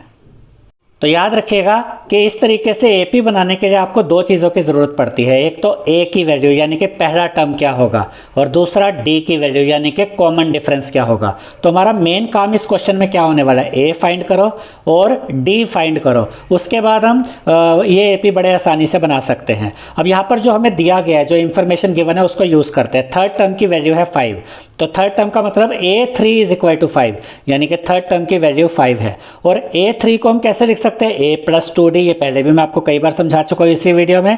A3 को हम कैसे लिखेंगे, A plus 2D is equal to 5, ये फर्स्ट इक्वेशन हो गई। इसके बाद हमें दिया गया सेवन्थ टर्म की वैल्यू है 9, यानी कि A7 इज इक्वल टू 9, और A7 को हम क्या लिख सकते हैं, A plus 6D is equal to 9, ये सेकेंड इक्वेशन हो गई। अब यहाँ पर हमारे पास ये दो इक्वेशंस आ गई हैं। अब ज़रा देखिए, यहाँ पर A है, यहाँ पर भी A है, और दोनों के साइन क्या है, बिल्कुल सेम है, दोनों पॉजिटिव है। तो इस तरह के केस में हम क्या करते हैं, सब्ट्रैक्शन करते हैं, ये एलिमिनेशन मेथड है, ठीक है। तो यहाँ हमने लिखा सब्ट्रैक्टिंग इक्वेशन 1 फ्रॉम इक्वेशन 2, यानी हम इक्वेशन 1 को माइनस करेंगे इक्वेशन 2 में से। तो इक्वेशन 2 हमने ऊपर लिखी, यहाँ A plus 6D is equal to 9, और ये जो इक्वेशन 1 थी A plus 2D is equal to 5, यहाँ नीचे लिखी। अब ये तीनों टर्म्स के साइन यहाँ चेंज हो जाएंगे, प्लस का माइनस, प्लस का माइनस, प्लस का माइनस। अब A से A कट गया, इसीलिए इसको एलिमिनेशन मेथड कहते हैं, क्योंकि A वाला पार्ट तो एलिमिनेट हो गया, कट गया। अब 6D में से माइनस कीजिए 2D, तो आपको मिलेगा 4D इज इक्वल टू का साइन 9 में से माइनस करेंगे 5, तो आपको मिलेगा 4। अब D हमें मिलने वाला है, कैसे, D को यहीं पे रखिए इज इक्वल टू 4 अपनी जगह पे। ये 4 यहाँ मल्टीप्लाई में था, इधर आके डिवाइड में आ गया, 4 से 4 कट जाएगा, 4 1 जा 4, 4 1 जा 4, ठीक है। तो D की वैल्यू क्या मिल गई, 1, तो D की वैल्यू तो हमें मिल गई है 1। अब हम A की वैल्यू कैसे फाइंड करेंगे, D की ये जो वैल्यू मिली है, इसको चाहे तो आप फर्स्ट इक्वेशन में भी रख सकते हैं, चाहे तो सेकंड इक्वेशन में भी रख सकते हैं, वो आपकी मर्जी है। हमने इसको रखा फर्स्ट इक्वेशन में, तो हमने लिखा putting D is equal to 1 in equation 1। अब इक्वेशन 1 क्या है, A plus 2D is equal to 5, तो यहाँ D की जगह D की वैल्यू आ जाएगी A प्लस ये तो ऐसा लगता है जैसे सेकंड इक्वेशन में रखा है, A प्लस 6D तो यहाँ था, तो इसको हमने फर्स्ट इक्वेशन में नहीं रखा है, इसको हमने रखा है सेकंड इक्वेशन में। तो यहाँ पर हम इसको सेकंड बना देते हैं, ये गलती से फर्स्ट इक्वेशन लिख दिया था, ये सेकंड इक्वेशन में हमने ये वैल्यू रखी है। आपकी मर्जी होती है कि आप कहाँ रखना चाहते हैं वैल्यू। तो हमने यहाँ पर क्या लिखा, putting D is equal to 1 in equation 2, तो सेकंड इक्वेशन में रखेंगे। सेकंड इक्वेशन क्या है, A plus 6D is equal to 9, तो A प्लस 6 इंटू D की वैल्यू 1 इज इक्वल टू 9। अब हमें A भी मिल जाएगा, A plus 6 into 1 6 is equal to 9, 6 इधर पॉजिटिव है, इधर आके माइनस हो गया, A की वैल्यू क्या आ जाएगी, 9 माइनस 6 यानी कि 3। अब A है 3 और D है 1। अब हम बड़ी आसानी से AP फाइंड कर सकते हैं, hence the required AP is, देखिए फर्स्ट टर्म की वैल्यू है जो A की वैल्यू यानी कि 3, और उसमें कितना कॉमन डिफरेंस ऐड करेंगे, 1, 3 में 1 ऐड किया 4, 4 में 1 ऐड किया 5, 5 में 1 ऐड किया 6, क्योंकि कॉमन डिफरेंस 1 है, 6 में 1 ऐड किया 7, फिर कंटिन्यूशन। तो जो AP हमसे पूछी गई थी वो AP हमने यहाँ पर फाइंड कर ली है, 3 4 5 6 7 एंड सो ऑन। अब एक और एग्जांपल देखते हैं, check whether 301 is a term of the list of numbers 5 11 17 23 and so on. ये आगे कंटिन्यूशन। वो कह रहे हैं कि आपको ये नंबर्स दे दिए गए, लिस्ट ऑफ नंबर्स हैं 5 11 17 23, इंक्रीज होता जा रहा है। तो क्या इस लिस्ट ऑफ नंबर्स में आगे जाके कोई ऐसा टर्म आ सकता है जिसकी वैल्यू 301 हो, ये हमें पता करना है। तो पहली बात तो ये कि इस क्वेश्चन में ये नहीं कहा गया कि ये एक AP है, तो पहले तो हमें कंफर्म करना पड़ेगा कि ये एक AP है भी या नहीं। अगर AP होगा तभी तो AP के रूल इसमें अप्लाई होंगे, वरना कैसे होंगे, ठीक है। तो यहाँ पर पहले चेक करते हैं कि AP है या नहीं। तो पहले हम यहाँ पर डिफरेंस चेक करेंगे, A2 माइनस A1, फिर A3 माइनस A2, फिर A4 माइनस A3 करके। तो A2 माइनस A1 यानी 11 माइनस 5 यानी कि 6, A3 माइनस A2 17 माइनस 11 आ जाएगा, ये भी 6 है।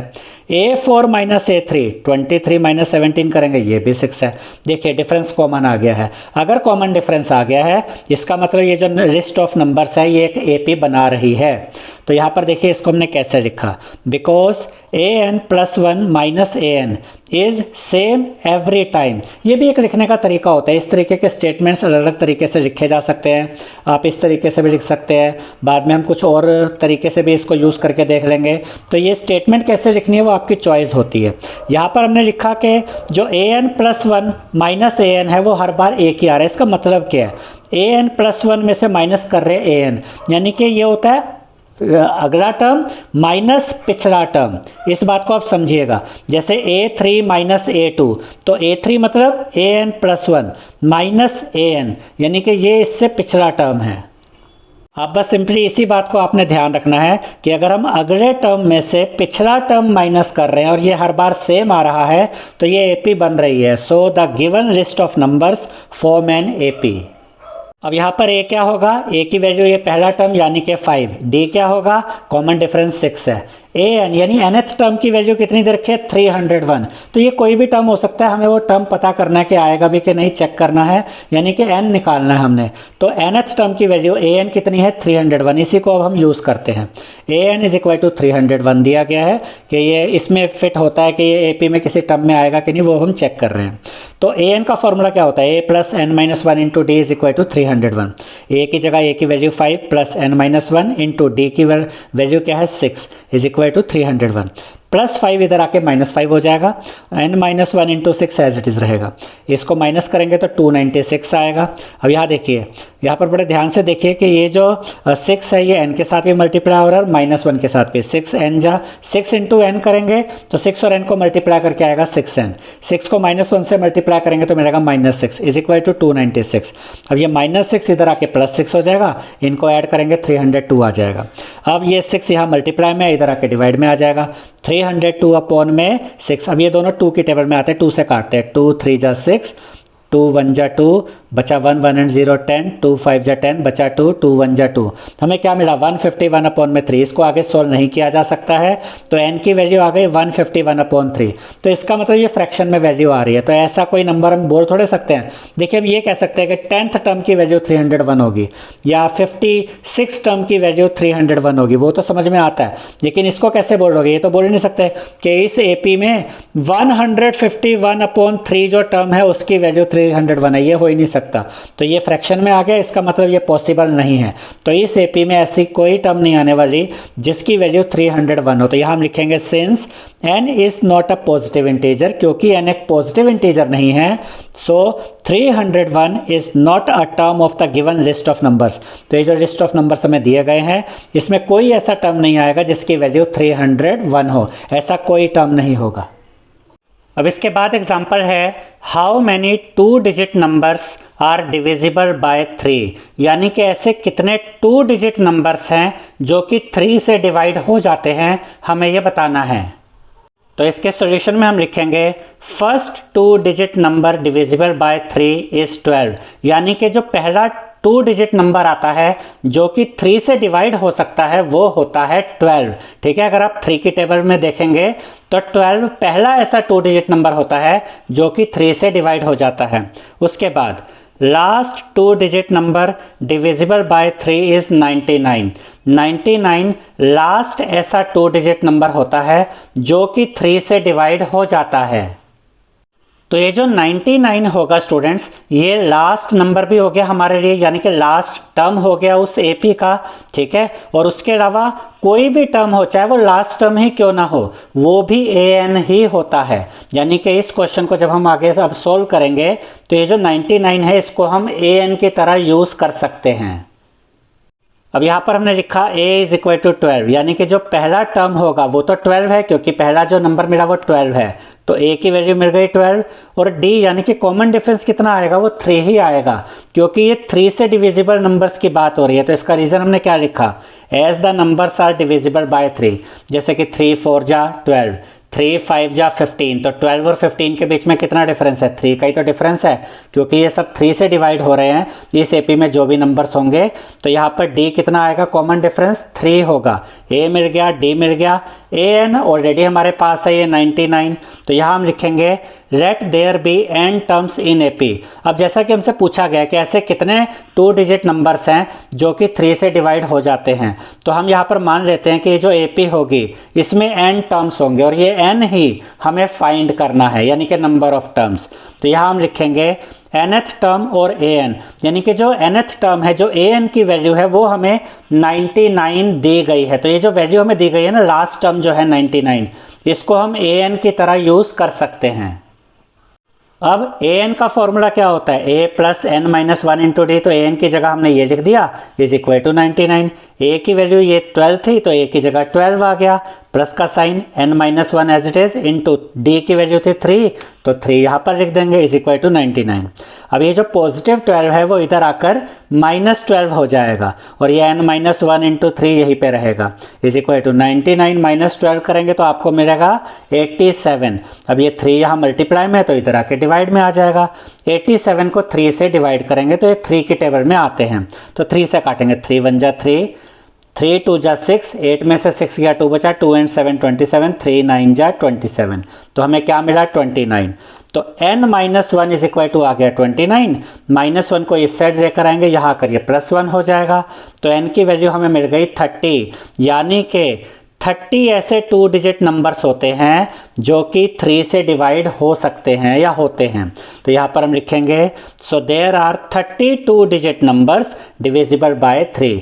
तो 30 ऐसे 2 डिजिट नंबर्स होते हैं जो कि 3 से डिविजिबल होते हैं। अब ये एक और बहुत ही इम्पोर्टेंट एग्जाम्पल है जो कि आपके एग्जाम में आ सकता है। Find the 11th term from the last term towards the first term of the AP, और एपी दी गई है 10 7 4 और एक कॉन्टिन्यूशन में चल रही है और कहाँ तक गई, लास्ट टर्म है -62। अब इसमें हमसे ये पूछा गया है कि लास्ट टर्म से आपको ऐसे वापस आना है और ऐसे 11th टर्म की वैल्यू पता करनी है। अभी तक हम क्या कर रहे थे, अभी तक हम स्टार्टिंग से पता करते थे, ऐसे 11 टर्म पता करना है तो first term, second term, third term, fourth term, fifth term, इनकी वैल्यूज़ फाइंड करते थे। इस बार हमें लास्ट से स्टार्ट करके ऐसे पीछे आना है और 11th टर्म की वैल्यू फाइंड करनी है। तो यहाँ पर हम लिखेंगे L यानी कि last term is equal to -62 और उसके बाद हम लिखेंगे D यानी कि कॉमन डिफरेंस, 7 - 10 करेंगे यानी कि -3 आ जाएगा। अब हम लिखेंगे nth term from the and. अब इस बार जो हम nth टर्म फाइंड कर रहे हैं वो एंड से है तो ये थोड़ा सा चेंज हो जाएगा इसका फॉर्मूला इज इक्वल टू, अभी तक हम क्या कर रहे थे a + n-1 इंटू डी, वो पहले टर्म से स्टार्ट होता था, इस बार ये लास्ट टर्म से स्टार्ट हो रहा है तो a की जगह l आ जाएगा, प्लस की जगह माइनस आ जाएगा, बाकी वही रहेगा n-1 इंटू डी।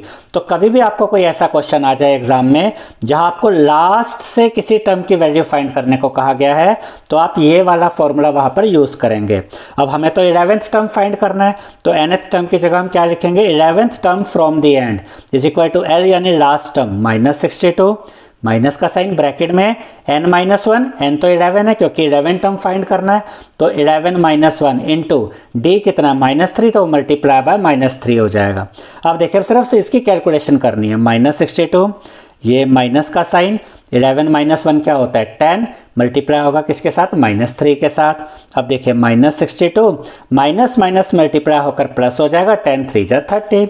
अब ये -62 है ये +30 है, 62 में से 30 माइनस करेंगे मिलेगा 32, बड़े नंबर का साइन माइनस। तो 11th टर्म अगर हम लास्ट से देखें, लास्ट से अगर हम पीछे आए और 11th टर्म देखें तो उस 11th टर्म की वैल्यू हमें मिल गई है -32। तो यहाँ हम लिखेंगे सो 11th term from the last term is -32, यानी अगर आप लास्ट टर्म से काउंट करना शुरू करते हैं तो 11th टर्म की वैल्यू -32 आती है।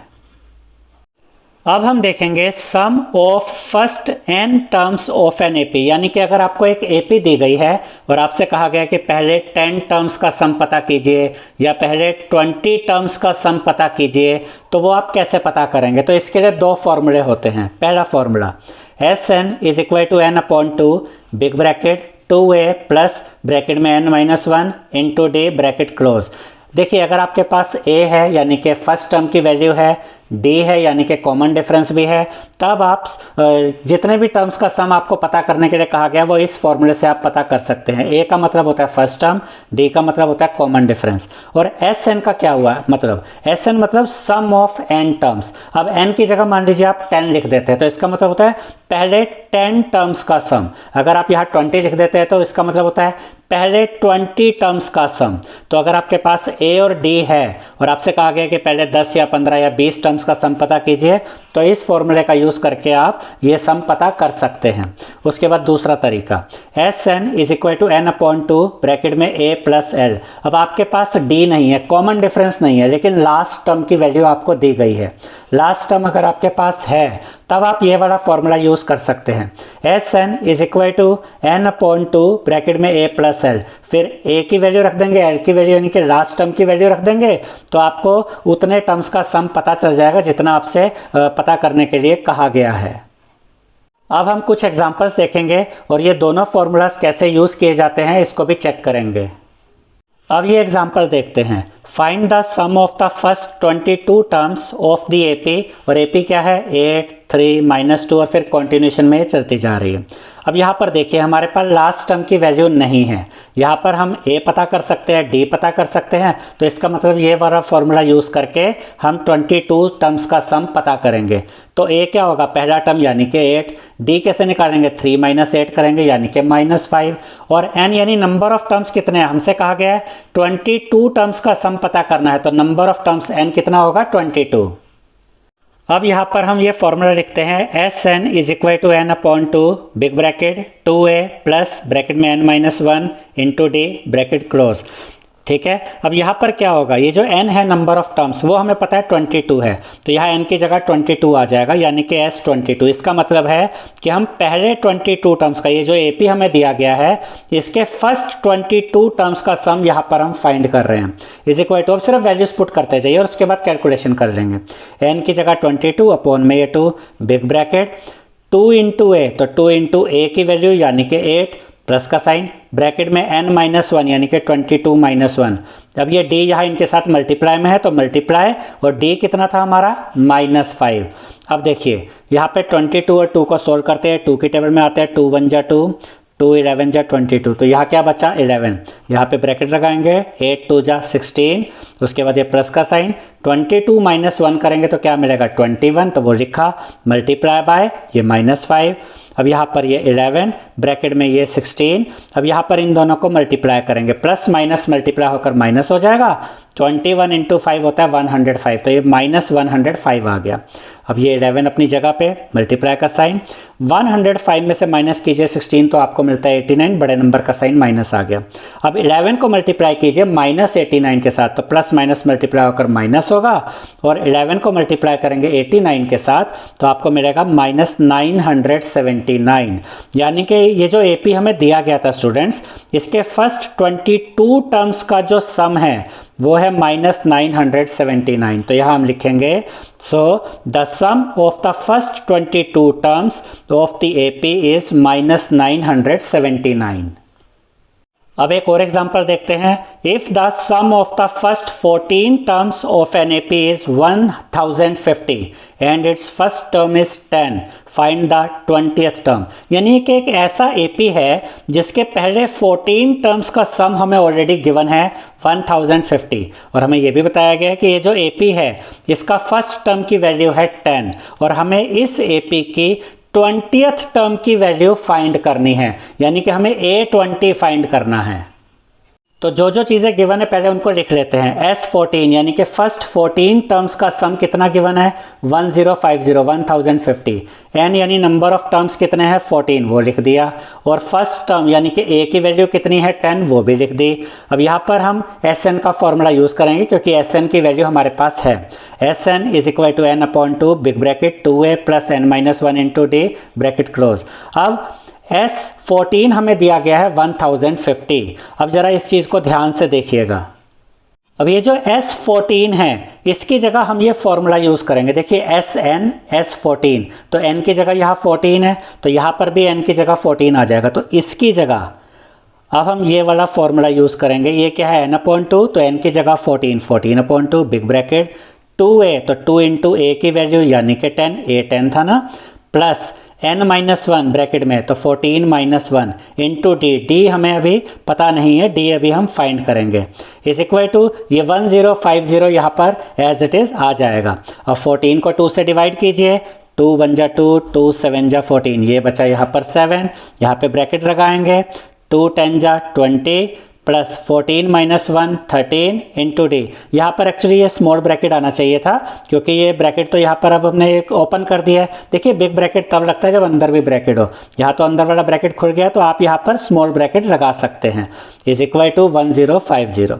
अब देखिए ज़रा ध्यान से, ये 7 यहाँ मल्टीप्लाई में इधर आके डिवाइड में आ जाएगा, 20 प्लस 13 इंटू डी क्या होता है 13D, इज इक्वल टू, अब यहाँ पर ये 1050 अपनी जगह पे, 7 यहाँ नीचे आ गया है। अब हम 1050 को डिवाइड करते हैं 7 से, तो ये दोनों 7 की टेबल में आते हैं, 7 × 1 = 7, यहाँ देखिए 7 × 1 = 7, 10 में से 7 गया, 3 बचा, 3 and 5 35, 7 5 जा 35 बचा, ये 0 0 यहाँ लिखा। अब ये 20 + 13D इज इक्वल टू 150। अब ये 13D को हम यही रखते हैं इज इक्वल टू 150 अपनी जगह पे, प्लस 20 इधर आके -20 हो गया है। 13D इज इक्वल टू 150 में से माइनस कीजिए 20 तो आपको मिलेगा 130। ये 13 यहाँ मल्टीप्लाई में है, इधर आके डिवाइड में आ जाएगा। इसको आप डिवाइड कर सकते हैं, दोनों 13 की टेबल में आते हैं। 13 1 जा 13, यहाँ देखिए 13 1 जा 13, 0 बचा है, 0 यहाँ आ गया, यानी कि D की वैल्यू कितनी मिल गई 10। तो कॉमन डिफरेंस हमारे पास 10 आ गया है। अब इस क्वेश्चन में A की वैल्यू हमें 10 दी गई है और D भी हमें 10 मिल गया है। अब अगर हमारे पास A और D दोनों की वैल्यू है तो हम 20th टर्म की वैल्यू बड़ी आसानी से फाइंड कर सकते हैं AN का फॉर्मूला यूज़ करके। AN is equal to A + n-1 into D। अब n की जगह 20 लिख देंगे, यानी कि अब हम 20th टर्म की वैल्यू पता कर रहे हैं। A20 is equal to A की जगह 10 प्लस का साइन n-1 तो 20 - 1, क्योंकि 20वें टर्म की वैल्यू फाइंड कर रहे हैं, इंटू D है तो D की वैल्यू तो 10 मिली तो D की जगह 10 आ गया। अब ये A20 यहाँ एज इट इज चलता रहेगा इज इक्वल टू 10 प्लस का साइन 20 - 1 करेंगे 19 इंटू 10। अब ये 19 और 10 को मल्टीप्लाई करेंगे तो आएगा पॉजिटिव 190। अब इनको ऐड कर दीजिए, आपको मिलेगा 200। तो A20 यानी कि 20th टर्म की वैल्यू हमें मिल गई है 200। तो यहाँ हम लिखेंगे 20th टर्म इज 200, यानी कि ये जो AP था इसके 20वें टर्म की 20th टर्म की वैल्यू कितनी है 200। इसके बाद अगला एग्जांपल है how many terms of the AP, और AP दिया गया 24 21 18 कंटिन्यूशन, यानी ये कम होती जा रही है values, must be taken so that their sum is 78।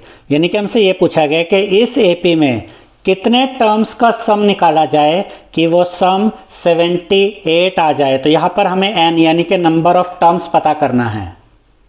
तो इसके सॉल्यूशन में हम लिखेंगे A यानी कि फर्स्ट टर्म की वैल्यू 24, D निकालेंगे 21 - 24 करेंगे यानी कि -3, और SN यानी कि n टर्म्स का सम हमें कितना दिया गया 78। देखिए हमसे कहा गया कितने ऐसे टर्म्स का सम निकाला जाए कि 78 आ जाए। तो सम तो हमें पता है 78 है, लेकिन n क्या है, नंबर ऑफ टर्म्स कितने हैं हमें नहीं पता है।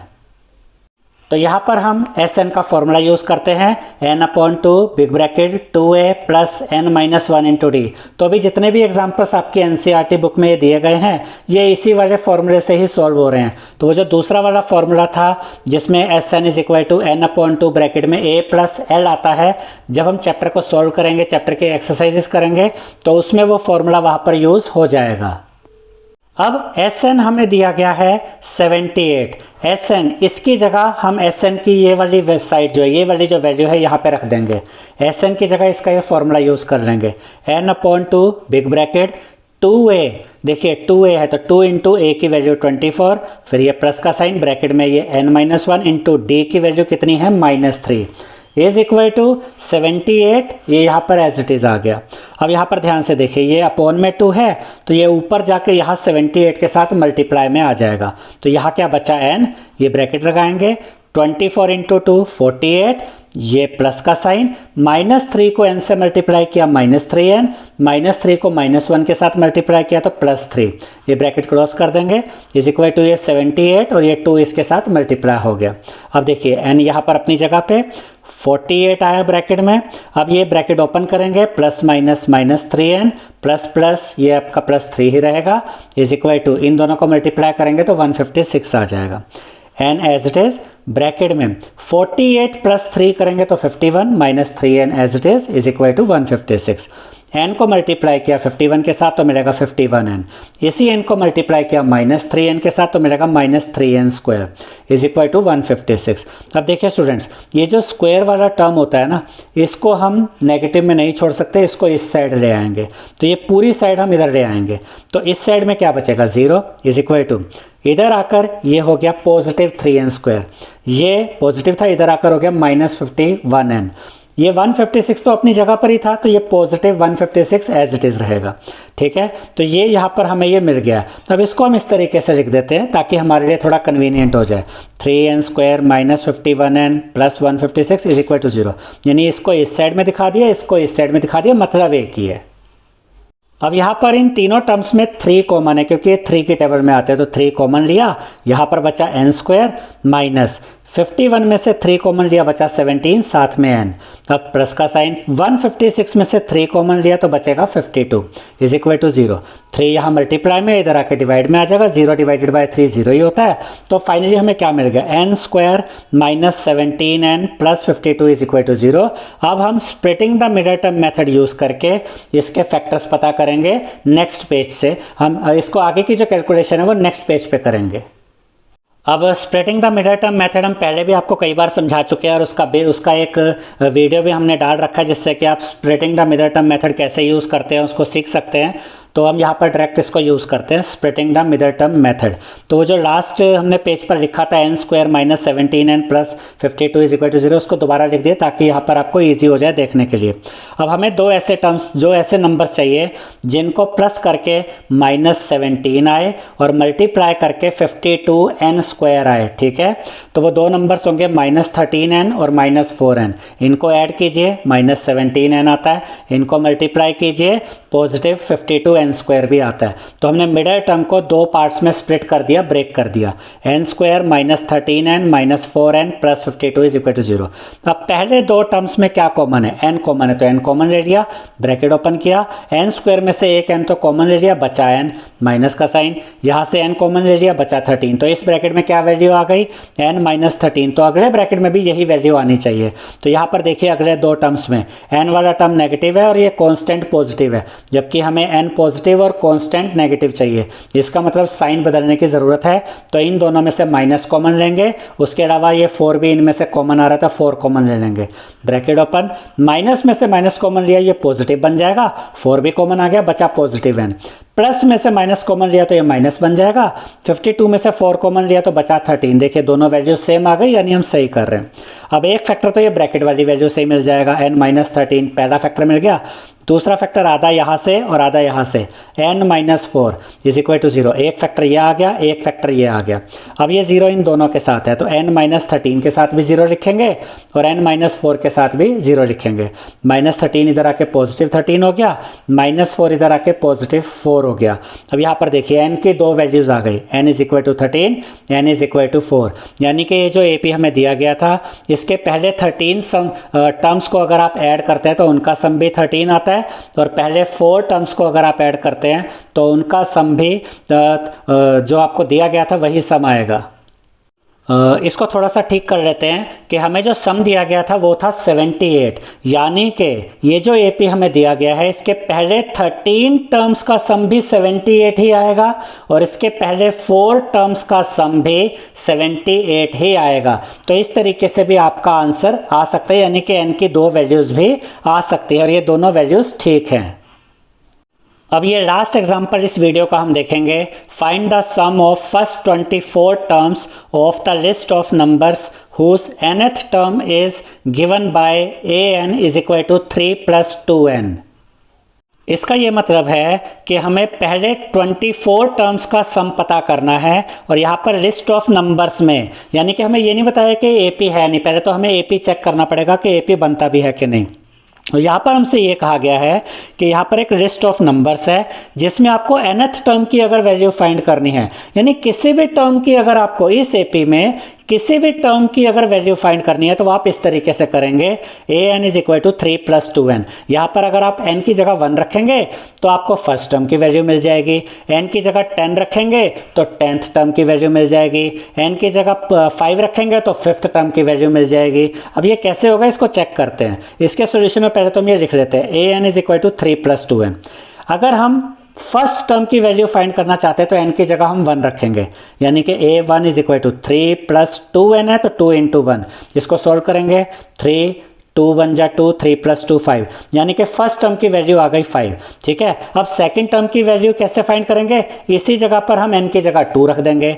a2 यानी कि सेकंड टर्म की value is equal to 3 plus 2n है ना, तो 2 इंटू 2, क्योंकि अब हम टर्म 2 यूज़ कर रहे हैं। 3 प्लस 2 2 जा 4, 4 प्लस 3 यानी कि 7। तो सेकंड टर्म की वैल्यू कितनी आ गई, 7। अब ऐसे ही अगर हमें थर्ड टर्म की वैल्यू फाइंड करनी है तो a3 is equal to 3 plus 2d है तो 3 प्लस 2 इंटू 3, 2 3 जा 6, 6 + 3 करेंगे तो 9। तो देखिए फर्स्ट टर्म की वैल्यू आ गई 5, सेकंड टर्म की वैल्यू आ गई 7, थर्ड टर्म की वैल्यू आ गई 9, और ऐसे ही आगे बढ़ता रहेगा।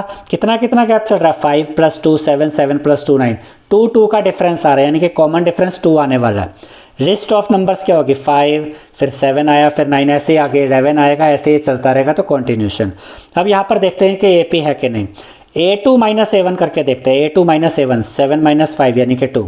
A3 - A2 देखिए लिखा है A3 - A2 9 - 7 = 2। A4 - A3 यानी कि 11 - 9 = 2। ये डिफरेंस कॉमन आ रहा है, यानी कि ये AP बन रहा है। तो यहाँ हम लिखेंगे so it forms an AP with common difference D = 2। ये एक AP बन रहा है क्योंकि यहाँ कॉमन डिफरेंस 2 आ रहा है। अब A कितना हो गया, पहला टर्म 5 जो यहाँ पर हमें मिला था। D कितना मिला हमें, 2 मिला। और N देखिए क्वेश्चन में क्या कहा गया है, फर्स्ट 24 टर्म्स का सम पता करना है। तो नंबर ऑफ टर्म्स कितने हो गए, N हो गया 24। अब हम इसको अगले पेज पर कंटिन्यू करते हैं और आगे सॉल्व करते हैं। अब जो लास्ट पेज पर हमने लिखा था वो दोबारा लिख दिए ताकि इजीली आप इसको देख सकें। A की वैल्यू 5 है, D की वैल्यू 2 है, N = 24 है। अब हम Sn का फॉर्मूला लगाते हैं, यानी कि sum of n terms = n/2 big bracket 2a + n - 1 × D bracket close. अब हमें 24 टर्म्स का सम पता करना है, तो n की जगह 24 आ जाएगा। S24 = n कितना है 24/2 बिग ब्रैकेट 2a, तो 2 × a की वैल्यू यानी कि ये 5, ये प्लस का साइन ब्रैकेट में n - 1 यानी 24 - 1, और यहाँ D कॉमन डिफरेंस कितना है 2, तो वो यहाँ मल्टीप्लाई में लिख दिया। अब 24 को 2 से डिवाइड कर दीजिए, 2 1 जा 2, 2 12 जा 24, यहाँ पे मेरा 24। यहाँ पर अब ये अंदर वाला ब्रैकेट तो खुल गया, तो यहाँ पर अगर आप चाहें तो ये स्मॉल ब्रैकेट लगा सकते हैं। 2 5 जा 10, अब ये प्लस का साइन 24 - 1 करेंगे तो क्या आएगा 23, इंटू में ये वाला 2, 12 बाहर इंटू ब्रैकेट ओपन करेंगे, 10 अपनी जगह, 23 × 2 करेंगे तो पॉजिटिव 46 आएगा। यहाँ पर इन दोनों को ऐड कर देंगे 10 और 46 को, तो मिलेगा 56। 12 × 56 करेंगे तो आपको मिलेगा 672।